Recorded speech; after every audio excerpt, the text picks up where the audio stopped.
Kabupaten Jepara terletak di Provinsi Jawa Tengah ini, terkenal akan ukiran kayunya yang indah.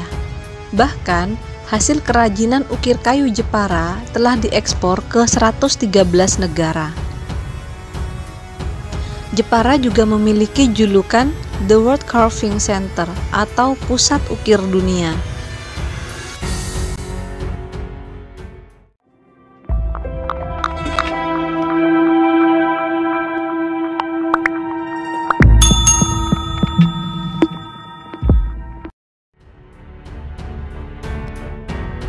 Hal tersebut juga diperkuat dari penghargaan yang diraih Jepara, baik dalam dan luar negeri, yang menyatakan Jepara sebagai kawasan terpadu penghasil mebel dan ukiran. Di Jepara, kegiatan memahat dan mengukir dalam menghasilkan mebel dan karya seni ukiran telah menjadi bagian dari budaya, seni, ekonomi, sosial, dan politik.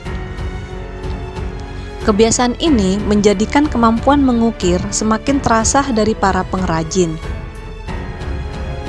Nilai ini tentunya telah lama terbentuk dan tak terpisahkan dari akar sejarah. Mebel dan ukiran Jepara memiliki sejarah yang cukup panjang dan diturunkan dari generasi ke generasi.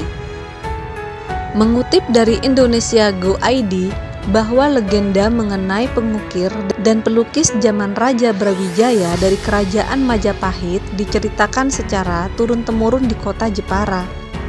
Saking kuatnya legenda tersebut ditanamkan, maka sampai detik ini beberapa orang mempercayainya sebagai sejarah awal Jepara terkenal dengan ukirannya. Konon, dahulu seorang ahli lukis dan ukir bernama Prabangkara dipanggil oleh Raja Brawijaya untuk melukis istrinya dalam keadaan tanpa busana sebagai wujud cinta dari sang raja. Sebagai pelukis, Prabangkara harus melukis melalui imajinasinya tanpa boleh melihat permaisuri sang raja tanpa busana. Prabangkara pun melakukan tugasnya dengan sempurna. Tetapi tiba-tiba ada seekor cicak yang membuang kotoran dan mengenai lukisan tersebut hingga membuat lukisan permaisuri mempunyai tai lalat. Pada mulanya, sang raja sangat puas dengan hasil karya Prabangkara. Namun ketika melihat tai lalat tersebut, sang raja marah dan menuduh Prabangkara melihat permaisuri tanpa busana. Hal ini dikarenakan lokasi tai lalat persis dengan kenyataannya. Akhirnya, Prabangkara dihukum oleh sang raja dengan diikat di layang-layang, diterbangkan, dan kemudian jatuh di daerah belakang gunung yang kini bernama Mulyoharjo, Jepara. Di sana, Prabangkara mengajarkan ilmu dan kemahiran mengukir kepada warga Jepara dan tetap lestari sampai saat ini. Ukiran Jepara sudah ada sejak zaman pemerintahan Ratu Kalinyamat sekitar tahun 1549. Anak perempuan ratu bernama Retno Kencono mempunyai peranan besar bagi perkembangan seni ukir.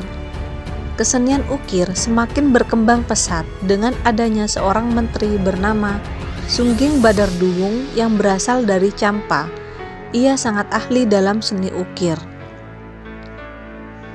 Sepeninggalan Ratu Kalinyamat, perkembangan ukir Jepara terhenti dan stagnan. Kemudian, perkembangan mereka baru dimulai lagi pada masa Kartini. Sebagai tempat kelahirannya, Raden Ajeng Kartini membantu dan mengembangkan bersama-sama seni ukir Jepara.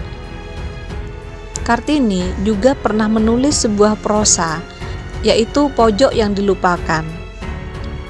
Prosa ini menceritakan mengenai tanah kelahirannya, Jepara, yang mempunyai banyak seniman ukir sejati. Ironisnya, banyak dilupakan orang dan tidak mendapatkan penghargaan yang berarti. R.A. Kartini dan para perajin bersama-sama membuat ukiran, seperti meja kecil, figura, tempat perhiasan, cenderamata, dan lainnya yang kemudian dijual ke Batavia, Jakarta, dan Semarang. Hingga akhirnya banyak masyarakat yang mengetahui kualitas karya ukir dari Jepara dan pesanan pun berdatangan. Hasil produksi seni ukir Jepara pun semakin bertambah. R.A. Kartini juga mulai memperkenalkan karya ukir Jepara ke luar negeri dengan memberikan cenderamata kepada teman-temannya di luar negeri. Kartini pun gencar untuk terus mempromosikan dan menghubungi asosiasi kerajinan tangan di Hindia. Kartini mendorong mereka semua untuk membantu mempromosikan produk seni ukir Jepara. Bahkan, R.A. Kartini juga mengirimkan hadiah ulang tahun kepada Sri Baginda Ratu Wilhelmina di Belanda. Seluruh upaya Kartini berbuah manis. Permintaan melonjak berkali-kali lipat dan berhasil dijual dengan harga tinggi. Selain keberhasilan kerajinan ukir Jepara, kesejahteraan para seniman ukir di Jepara juga meningkat. Motif yang menunjukkan bahwa ukiran tersebut berasal dari Jepara adalah corak dan motifnya. Motif yang sangat terkenal dari ukiran Jepara adalah daun terubusan yang terdiri dari dua macam. Pertama, daun yang keluar dari tangkai relung. Kedua, daun yang keluar dari cabang atau ruasnya. Kemudian, ukiran Jepara juga terlihat dari motif jumbai yang daunnya akan terbuka seperti kipas dan ujungnya meruncing. Ukiran Jepara juga menggunakan material bermutu tinggi, seperti kayu jati dan kayu-kayu lain yang terbukti kualitasnya. Harga mebel Jepara memang relatif mahal, tetapi hal ini sepadan dengan kualitasnya yang tinggi dan berkelas. Ukiran Jepara ini memiliki kandungan minyak alami yang membuatnya tahan air dan serangan rayap. Maka dari itu, sudah tak perlu diragukan lagi kualitas dari ukir kelas dunia ini.